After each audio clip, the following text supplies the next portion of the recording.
No início de março de 2014, um voo da Malaysian Airlines, transportando 239 passageiros, desligou suas comunicações e desapareceu misteriosamente. Poucos mistérios na aviação moderna capturaram tanto a imaginação do mundo quanto o desaparecimento do voo MH370. Naquela noite aparentemente comum, 239 almas embarcaram em uma jornada de Kuala Lumpur a Pequim apenas para desaparecerem sem deixar rastros, deixando para trás um rastro de perguntas sem resposta e um mundo em luto, desesperado por um desfecho. Entretanto, cientistas finalmente fizeram uma descoberta revolucionária sobre a localização atual dessa aeronave misteriosa. Esta descoberta promete mudar tudo o que sabemos sobre o avião desaparecido. Mas o que exatamente é essa descoberta surpreendente e por que ela é tão crucial? Junte-se a nós enquanto exploramos as últimas descobertas dos cientistas sobre o voo MH370. Poucas horas antes do desastre, no dia 7 de março de 2014, uma equipe da Malaysian Airlines se preparava para um voo noturno do Aeroporto Internacional de Kuala Lumpur, na Malásia, para o Aeroporto Internacional de Pequim, na China. Apesar da partida tardia, o voo deveria ser simples, com duração prevista de apenas 5 horas e 34 minutos, pousando em Pequim na manhã seguinte. O capitão foi o primeiro a chegar, assinando a lista de presença na sala da tripulação às 22 horas e 50 minutos, horário local. Cerca de 25 minutos depois, o primeiro oficial se juntou a ele. Esse voo era especial para o primeiro oficial, pois era um voo de treinamento, passando do Airbus A330 para o Boeing 777. Seu treinamento havia sido tranquilo até então, e um voo bem-sucedido naquela noite significaria uma recomendação para seu teste final de linha pelo capitão. Curiosamente, essa era a primeira vez que esses dois pilotos voavam juntos, o que pode explicar por que o capitão chegou um pouco mais cedo do que o usual, já que instrutores muitas vezes fazem isso para revisar o arquivo do trainee e identificar áreas que precisam de atenção especial. Depois que o primeiro oficial assinou a lista, os dois pilotos começaram o briefing pré-voo. Tudo parecia rotineiro. O clima em Kuala Lumpur estava agradável, dominado por um sistema de alta pressão subtropical sobre a Tailândia, e as condições em Pequim pareciam igualmente boas. A única preocupação era uma forte corrente de jato a cerca de 2/3 do caminho para o destino, que poderia causar alguma turbulência. Fora isso, o voo parecia direto. Não havia NOTAMs, que são avisos aos aviadores, afetando a rota deles, então os pilotos focaram no plano de voo com confiança. Logo, a camaradagem entre os dois começou a se desenvolver, com o capitão oferecendo dicas e compartilhando anedotas de sua experiência. Eles discutiram a possível turbulência e concordaram sobre como lidariam com ela se surgisse. Com o briefing pré-voo completo, os pilotos se sentiram preparados e confiantes para a jornada à frente. Eles se dirigiram à aeronave, prontos para embarcar no que acreditavam ser um voo rotineiro para Pequim.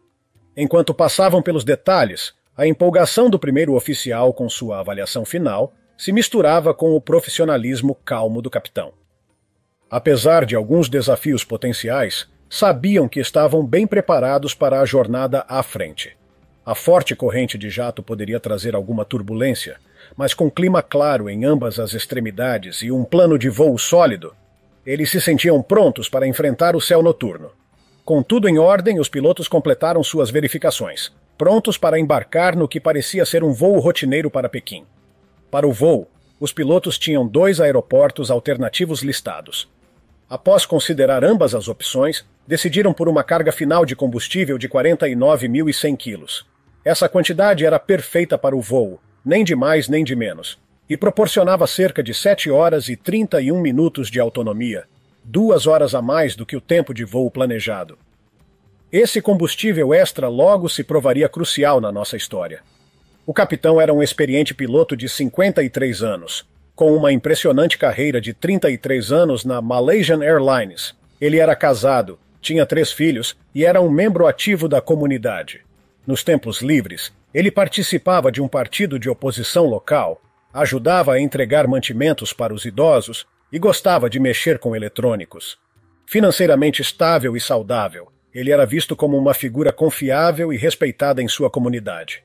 Sua carreira na aviação começou em 1981, quando ingressou em um programa patrocinado pela Malaysian Airlines. Após completar seu treinamento, começou a voar para a companhia aérea em 1983, subindo gradualmente na hierarquia, começando com o F-27, depois passando para o 730 e 7400 e o Airbus A330. Em 22 de setembro de 1998, recebeu o comando do Boeing 777, a aeronave que continuou a operar até esse voo. Seu histórico impecável e sua senioridade eventualmente o levaram a se tornar instrutor e examinador de tipo no 777. Até o dia desse voo, ele havia acumulado mais de 18.400 horas de voo, com 8.659 dessas no Boeing 777. O primeiro oficial, um piloto solteiro de 27 anos, tinha uma carreira impressionante, embora relativamente curta. Ele ingressou na Malaysian Airlines como cadete em 2008 e começou sua jornada voando o Boeing 730 e 7400. Em 2012, ele se transferiu para a frota do Airbus A330 e em novembro de 2013 mudou-se para o Boeing 777. Este voo era uma parte essencial de seu treinamento em andamento. Embora tivesse acumulado mais de 2.800 horas de voo, apenas 39 dessas eram no Boeing 777. O relatório final observou que ele era benquisto, financeiramente estável e sem mudanças significativas recentes na vida. Apesar da grande diferença em experiência e senioridade entre o capitão e o primeiro oficial, não havia sinais de tensão. A vasta experiência do capitão contrastava nitidamente com a relativa novidade do primeiro oficial, criando um notável gradiente de poder no cockpit. No entanto, suas interações foram profissionais e cordiais. O relatório destacou que ambos os pilotos haviam recebido mais do que o descanso necessário antes do voo, garantindo que estivessem bem descansados e alertas. Além disso, suas licenças e certificações médicas estavam em dia. O desaparecimento e busca pelo voo 370. O desaparecimento do voo MH370 da Malaysian Airlines, um Boeing 777, em 8 de março de 2014, permanece um dos mistérios mais intrigantes da história da aviação. O voo, transportando 239 pessoas, partiu do Aeroporto Internacional de Kuala Lumpur às 0h41, horário local, com destino a Pequim. Inicialmente, tudo parecia normal quando o avião subiu para sua altitude de cruzeiro de 35 mil pés por volta de 1h da manhã. No entanto, a 1h07, o sistema de endereçamento e relatório de comunicações da aeronave, responsável por transmitir dados de desempenho, enviou sua última mensagem. Pouco depois, a 1h21, o transponder que comunica a localização do avião ao controle de tráfego aéreo foi desligado quando a aeronave entrou no espaço aéreo vietnamita. Essa cadeia misteriosa de eventos continuou e a última comunicação de voz do cockpit ocorreu a 1h19, quando um dos pilotos calmamente disse: "Boa noite, Malaysian 370. Após isso, o avião desapareceu dos radares civis, embora tenha permanecido rastreado pelo radar militar malaio até as 2h22. A aeronave fez uma curva acentuada de volta através da Península Malaia e voou para noroeste sobre o Estreito de Malaca. O último contato do radar militar foi registrado sobre o Mar de Andamão. Apesar de ter desaparecido do radar convencional, a busca pelo voo 370 tornou-se mais complexa. Um satélite Inmarsat, posicionado em órbita geoestacionária sobre o Oceano Índico, captou sinais horários ou handshakes da aeronave, sugerindo que ainda estava no ar muito depois de perder o contato com o radar. O último desses sinais foi recebido às 8h11, indicando que o avião havia voado por várias horas, além de seu último contato com o radar. Essa revelação expandiu significativamente a área de busca, aumentando a complexidade e o mistério do desaparecimento. Inicialmente, os esforços de busca se concentraram no Mar do Sul da China, onde o avião foi visto pela última vez no radar civil. Mas, à medida que os dados sugeriam que o avião havia desviado da rota e seguido para oeste, a área de busca se expandiu para incluir o Estreito de Malaca e o Mar de Andamão. Então, em 15 de março, o governo malaio divulgou que a análise dos dados de satélite indicava que a aeronave poderia ter seguido uma de duas rotas: um arco para o norte sobre a Ásia Central ou um arco para o sul no Oceano Índico. Foi apenas em 24 de março que o primeiro-ministro malaio, Najib Razak, anunciou os resultados da análise adicional dos dados de satélite pela Inmarsat e pelo Departamento de Investigação de Acidentes Aéreos do Reino Unido, revelando a triste verdade. O voo terminou no remoto Oceano Índico Meridional, a sudoeste da Austrália, uma localização distante de qualquer massa terrestre, tornando a sobrevivência altamente improvável. A vasta e isolada extensão do Oceano Índico Meridional apresentou imensos desafios para a operação de busca, liderada pela Austrália, China e Malásia. Os esforços multinacionais vasculharam mais de 120 mil quilômetros quadrados do fundo do oceano. Apesar dessa busca exaustiva, nenhum destroço principal foi encontrado, levando à suspensão oficial da busca em janeiro de 2017. Essa suspensão foi um golpe devastador para as famílias dos passageiros e tripulantes que esperavam por um desfecho e respostas. Em janeiro de 2018, uma nova esperança surgiu quando o governo malaio contratou os serviços da Ocean Infinity, uma empresa privada, para retomar a busca com a condição de nenhum achado, nenhuma taxa. A Ocean Infinity utilizou drones subaquáticos avançados para examinar meticulosamente uma vasta extensão do fundo do oceano que permanecera inexplorada. Apesar de sua tecnologia de ponta e esforços exaustivos, essa busca também concluiu em maio de 2018 sem resultados. O desaparecimento do voo MH370 continua a intrigar especialistas e entusiastas da aviação, permanecendo como um dos mistérios mais duradouros da história do voo. Diversas teorias surgiram para explicar seu desaparecimento, variando de falhas técnicas a possibilidades sinistras como sequestro ou até mesmo suicídio do piloto. Seguindo o desaparecimento, o governo chinês conduziu verificações de antecedentes dos nacionais chineses a bordo do voo, não encontrando evidências que os ligassem ao terrorismo ou atividades violentas. Este trágico incidente provocou mudanças significativas nos protocolos de segurança e rastreamento da aviação, promovendo melhorias nos sistemas de comunicação das aeronaves e a implementação de relatórios obrigatórios de posições de aeronaves, especialmente em regiões remotas. O uso do protocolo WSPR. Em 2008, um astrofísico americano chamado Joseph Hutton Taylor Jr. começou a trabalhar em um projeto fascinante chamado Protocolo de Relatório de Propagação de Sinais Fracos, ou WSPR. Taylor, que ganhou um prêmio Nobel de Física em 1993 por seu trabalho com pulsares, também era um entusiasta do rádio amador.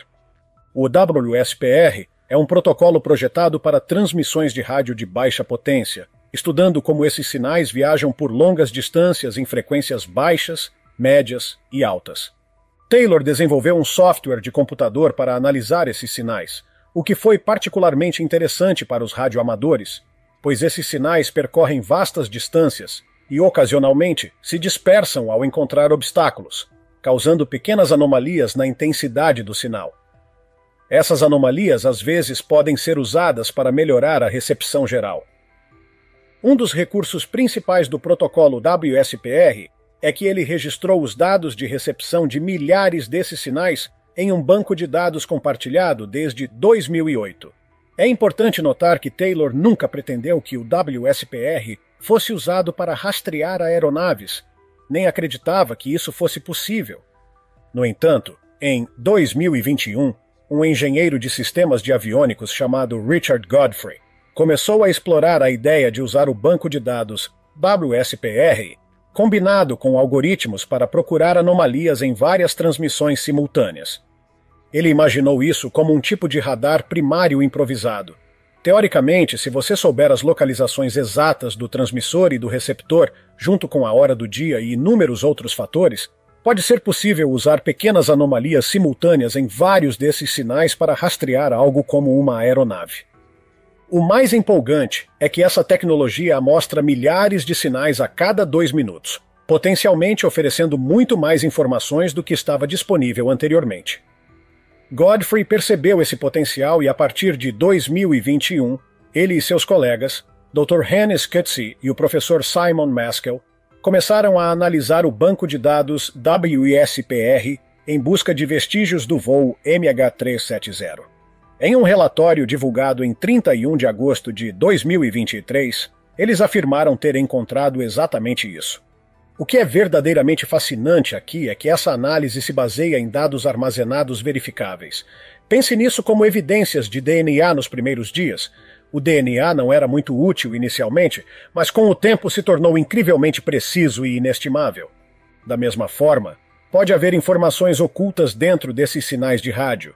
Os dados da equipe melhoraram significativamente desde suas descobertas iniciais, graças aos algoritmos em evolução.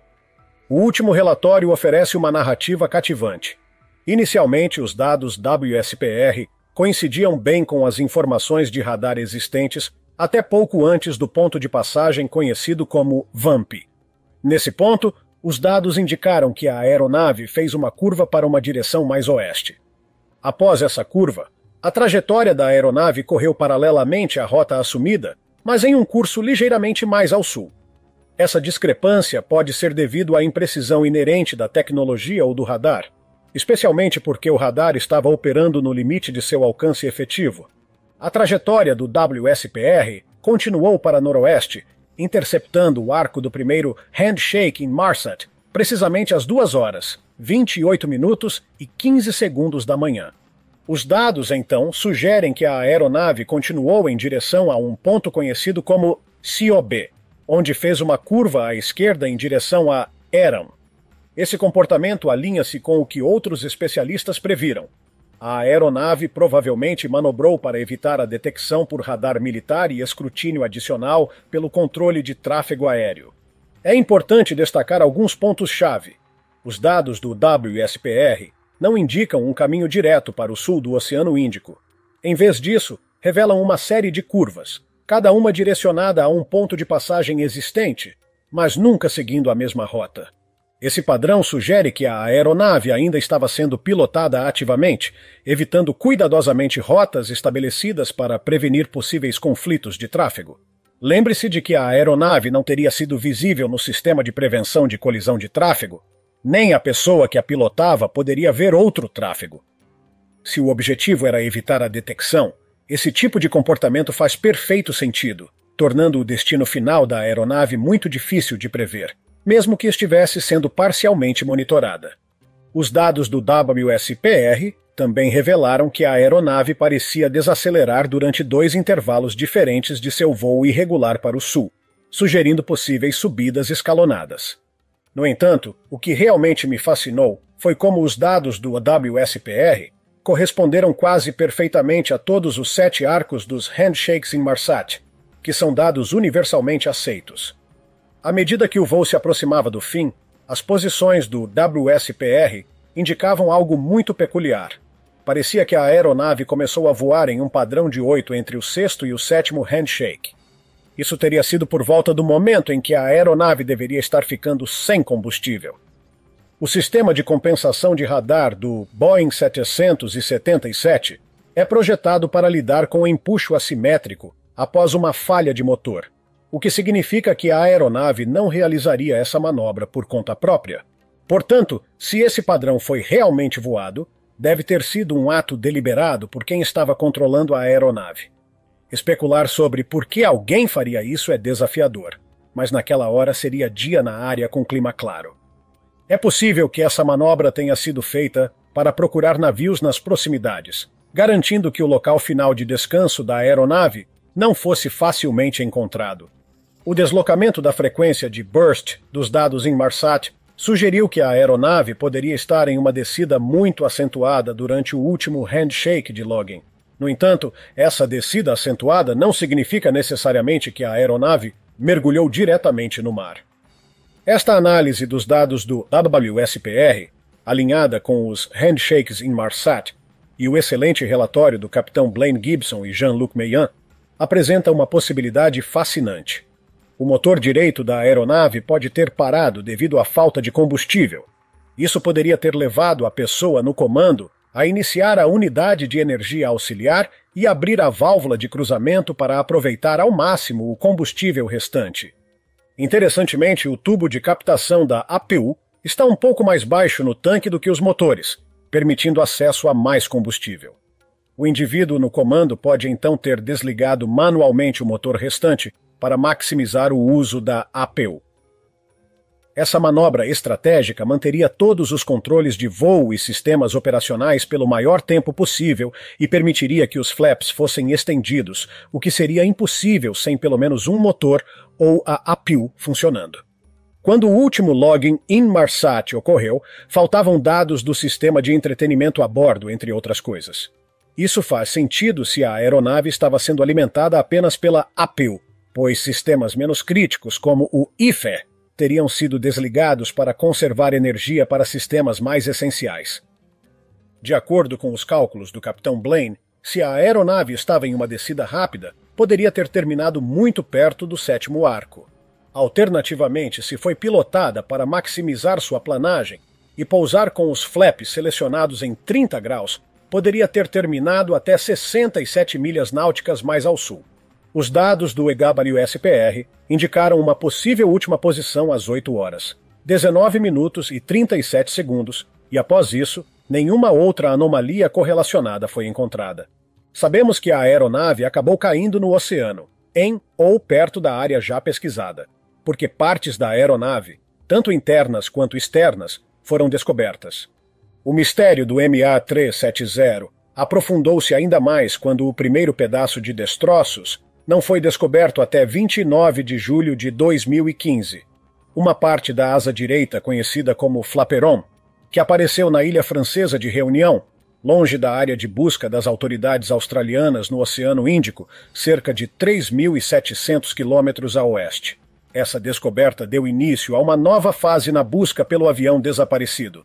Nos 18 meses seguintes, um total de 26 peças adicionais de destroços foram encontradas espalhadas pelas costas de diversos países, incluindo Tanzânia, Moçambique, África do Sul, Madagascar e Maurício. Dessas 27 peças, 3 foram conclusivamente identificadas como pertencentes ao voo MH370 e 17 foram consideradas altamente prováveis de serem do avião. Alguns desses fragmentos, curiosamente, eram do interior da cabine, indicando que o avião se desintegrou. No entanto, ainda não se sabe se essa desintegração ocorreu no ar ou no impacto com o oceano. A análise do flaperon da asa encontrado na Ilha da Reunião e de uma peça do flap da asa direita descoberta na Tanzânia forneceu informações cruciais. Os resultados indicaram que o avião não executou uma descida controlada, o que significa que não foi guiado intencionalmente para um pouso na água. Essa descoberta sugere um fim mais caótico e descontrolado para o voo. Alguns especialistas teorizam que o voo MH370 pode ter atingido a água em uma posição quase vertical, o que poderia explicar os destroços espalhados e a condição dos fragmentos recuperados. As evidências reunidas a partir desses destroços têm sido fundamentais para reconstruir os momentos finais do avião, embora muitas perguntas permaneçam sem resposta. Agora é hora do tópico curioso de hoje. Os cientistas finalmente encontraram a localização do voo MH370 da Malaysian Airlines. O mistério que intrigou o mundo por anos pode finalmente ser resolvido. Em meio a inúmeras teorias, uma se destacou por suas implicações geopolíticas intrigantes. Em 2014, durante a controversa anexação da Crimeia pela Rússia, alguns especularam que espiões russos sequestraram o MH370 para desviar a atenção de suas ações. Enquanto as forças russas se moviam para a Crimeia e realizavam um referendo contencioso, a comunidade internacional, incluindo os Estados Unidos e a União Europeia, impôs sanções à Rússia. Esse pano de fundo tenso deu origem à teoria de que o MH370 foi desviado deliberadamente para uma área remota no Cazaquistão. Relatos de atividade militar em comum e a presença de pessoal russo na região reforçaram essa alegação. O Cazaquistão, um aliado próximo da Rússia com um aeroporto internacional capaz, foi sugerido como o esconderijo perfeito para o Boeing 777. Os apoiadores dessa teoria notaram que a última trajetória conhecida do avião sobre o Mar Cáspio, perto da cidade cazaque de Alma, onde o sinal do transponder foi perdido. O envolvimento do presidente do Cazaquistão, Nursultan Nazarbayev, um aliado próximo de Vladimir Putin, alimentou ainda mais a especulação. Embora a teoria careça de evidências concretas, a recente descoberta dos cientistas reacendeu o interesse e abriu novas vias na busca pela verdade por trás do desaparecimento do MH370. O que você acha dessa teoria? Deixe-nos saber seus pensamentos nos comentários abaixo. Possíveis causas do desaparecimento do voo 370. O desaparecimento do voo MH370 da Malaysian Airlines em 8 de março de 2014 permanece um dos mistérios mais intrigantes da história da aviação. Entre as várias teorias propostas para explicar o desaparecimento do avião, a ideia de um sequestro foi amplamente discutida. Essa teoria explora a possibilidade de que alguém tenha assumido o controle do avião e intencionalmente desviado sua rota. Logo após o desaparecimento do avião, surgiram muitas especulações sobre o que poderia ter acontecido. O fato de o sistema de endereçamento e relatório de comunicações da aeronave e os sinais do transponder terem sido perdidos levou muitos a acreditar que algo incomum havia ocorrido. Esses sistemas são cruciais para a comunicação entre a aeronave e o controle em solo, e sua perda súbita sugeriu uma ação deliberada. Várias evidências alimentaram a teoria do sequestro. Primeiro, o ACARS e o transponder foram desligados separadamente, o que requer conhecimento dos sistemas da aeronave. Isso indicava que alguém com conhecimento técnico poderia estar envolvido. Além disso, o avião fez uma curva acentuada para o oeste, desviando de sua rota planejada para Pequim, e depois voou ao longo da Península Malaia, virando para o sul e continuando sobre o Oceano Índico. Essa mudança complexa de direção sugeria que a aeronave estava sendo controlada ativamente. As autoridades realizaram verificações minuciosas nos passageiros e na tripulação. 2 passageiros foram encontrados viajando com passaportes roubados, levantando suspeitas. No entanto, esses indivíduos não tinham ligação com o terrorismo. Vários cenários foram propostos para explicar como um sequestro poderia ter ocorrido. Uma possibilidade é que um ou mais membros da tripulação estivessem envolvidos no sequestro, o que explicaria o conhecimento necessário para desativar os sistemas de comunicação e alterar a rota do voo. No entanto, verificações extensas nos antecedentes da tripulação não revelaram ligações com grupos extremistas ou atividades suspeitas. Outro cenário envolve sequestradores externos assumindo o controle do avião. No entanto, não foram encontradas evidências de luta ou comunicação do avião indicando um sequestro. Além disso, nenhum grupo terrorista reivindicou a responsabilidade pelo ato, o que é incomum em casos de sequestro. Apesar das evidências convincentes e dos cenários apresentados, a teoria do sequestro enfrenta vários desafios. Normalmente, sequestradores têm demandas específicas e buscam publicidade. No caso do voo MH370, nenhum grupo reivindicou a responsabilidade e nenhuma demanda foi feita, o que é atípico em sequestros tradicionais. Se o avião foi sequestrado, a escolha do Oceano Índico Meridional como destino é perplexa. Essa área é remota, sem valor estratégico ou locais conhecidos para pouso, tornando-a uma escolha incomum para sequestradores. O desaparecimento do voo MH370 continua a intrigar especialistas e o público, com a teoria do sequestro permanecendo uma das muitas possibilidades intrigantes neste mistério não resolvido. As buscas extensivas na área suspeita do acidente do voo MH370 renderam poucos destroços. As poucas peças encontradas não foram suficientes para fornecer evidências conclusivas de um sequestro ou qualquer outra causa específica. Uma das explicações mais debatidas para o desaparecimento é a teoria de suicídio em massa pelo piloto. Essa teoria sugere que o capitão Zaharie Ahmad Shah, o piloto do voo, deliberadamente causou o acidente, resultando na morte de todas as 239 pessoas a bordo. Nascido em 31 de julho de 1961, Zaharie ingressou na Malaysian Airlines e tinha a reputação de ser um piloto altamente qualificado e competente. Ele era conhecido entre seus colegas como um aviador meticuloso e apaixonado que amava seu trabalho. Fora de sua vida profissional, Zaharie era um entusiasta da aviação e até construiu um simulador de voo em casa, que usava com frequência. No entanto, A vida pessoal de Zaharie era repleta de dificuldades que podem ter contribuído para a teoria do suicídio em massa. Em 2016, a New York Magazine relatou que Zaharie havia voado uma rota simulada sobre o Oceano Índico Meridional, menos de um mês antes do desaparecimento do avião. Esse voo simulado correspondia de perto ao trajeto final conhecido do voo MH370, levantando suspeitas de que Zaharie havia premeditado o acidente. Investigações sobre a vida pessoal de Zaharie revelaram que ele estava enfrentando problemas conjugais significativos na época do desaparecimento. Ele estava supostamente afastado de sua esposa, com quem tinha 3 filhos. Amigos e conhecidos descreveram-no como um homem solitário e perturbado, lidando com um casamento problemático e uma possível separação. Alguns relatos sugeriram que Zaharie estava vivendo sozinho e se tornara cada vez mais retraído e deprimido nos meses anteriores ao voo. Além disso, Zaharie era politicamente ativo e apoiador do líder da oposição malaia, Anwar Ibrahim. No dia do voo, Zaharie compareceu a um julgamento controverso onde Anwar Ibrahim foi condenado à prisão. Essa conexão política levou à especulação de que Zaharie poderia ter sido motivado por razões políticas ou desespero pessoal, relacionado ao resultado do julgamento. A teoria do suicídio em massa sugere que Zaharie intencionalmente desativou os sistemas de comunicação da aeronave, como o ACARS e o transponder, para evitar a detecção.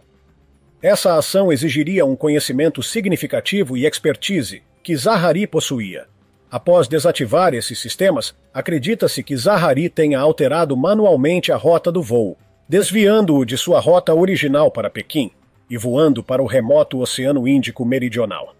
Os apoiadores da teoria de que o capitão Zaharie Ahmad Shah deliberadamente causou o acidente com o voo MH370 acreditam que suas ações foram muito deliberadas e cuidadosamente planejadas. Logo após a última comunicação com o controle de tráfego aéreo, o avião fez uma curva acentuada para o oeste. Em seguida, mudou de direção novamente sobre a Península Malaia e seguiu para o Oceano Índico. Isso sugere que alguém estava controlando ativamente a aeronave. Esforços de busca extensivos, que incluíram dados de satélite e mapeamento do oceano, mostraram que o avião continuou voando por várias horas após perder contato. Esse longo voo poderia significar que Zaharie estava deliberadamente dirigindo o avião para uma área remota, tornando-o muito difícil de encontrar. Embora essas evidências pareçam fortes, a teoria do suicídio em massa enfrenta grandes desafios. Primeiro, não há provas claras de que Zaharie pretendia causar o acidente. Os investigadores não encontraram uma nota de suicídio ou qualquer mensagem final dele. Enquanto os problemas pessoais e conjugais de Zaharie foram notados, eles não explicam claramente por que ele faria algo tão extremo. O perfil psicológico de Zaharie também levanta dúvidas. Ele foi descrito como solitário e lidando com problemas, mas amigos e colegas acharam difícil acreditar que ele faria tal coisa. Eles o viam como uma pessoa gentil, responsável, que amava voar e se importava com sua família e amigos. Após a descoberta de alguns destroços, algumas pessoas pensaram que o voo MH370 poderia ter sido derrubado, mas não foi encontrada nenhuma evidência de estilhaços de mísseis ou outros projéteis. À medida que a investigação sobre o desaparecimento do voo MH370 da Malaysian Airlines se aproxima de sua conclusão, uma nova teoria surgiu. Essa teoria sugere que espiões russos podem ter sequestrado o voo MH370 para desviar a atenção das ações da Rússia na Crimeia. Na época, a Rússia enfrentava escrutínio internacional por seu envolvimento na Crimeia, uma região da Ucrânia com uma população étnica russa significativa. Em fevereiro de 2014, forças russas se moveram para a Crimeia, levando a um referendo controverso e a subsequente anexação da área pela Rússia. A comunidade internacional, incluindo os Estados Unidos e a União Europeia, condenou essas ações e impôs sanções à Rússia. Em meio a esse clima político tenso, algumas pessoas propuseram que a Rússia usou o desaparecimento do voo MH370 como uma distração. Segundo essa teoria, espiões russos sequestraram o avião e o desviaram para uma área remota no Cazaquistão, onde poderia ser escondido e usado como moeda de troca. O Cazaquistão, que tem laços estreitos com a Rússia, possui um grande aeroporto internacional capaz de abrigar um Boeing 777. Essa teoria ganhou atenção devido a relatos de atividade militar em comum e à presença de pessoal militar russo na região. Os apoiadores dessa teoria notaram que a trajetória do voo sobre o Mar Cáspio, que faz fronteira com o Cazaquistão, e que o sinal do transponder foi perdido perto da cidade cazaque de Alma. Além disso, o presidente do Cazaquistão, Nursultan Nazarbayev, era um aliado próximo do presidente russo Vladimir Putin, alimentando ainda mais a especulação. Apesar dessas conexões intrigantes, não há evidências concretas para apoiar a teoria de que a Rússia esteve envolvida no desaparecimento do voo MH370. A investigação não encontrou nenhuma prova de envolvimento russo, tornando essa teoria puramente especulativa. Enquanto as teorias sobre o destino do avião continuam abundantes, nenhuma pode explicar definitivamente o que aconteceu com o voo MH370 da Malaysian Airlines. Os destroços encontrados apenas alimentaram mais especulações e teorias sobre o misterioso desaparecimento do avião. O que você acha que aconteceu com o voo MH370 da Malaysian Airlines? Deixe-nos saber seus pensamentos nos comentários abaixo. Continue por aqui e assista a mais vídeos em nosso canal. Cuidem-se, pessoal!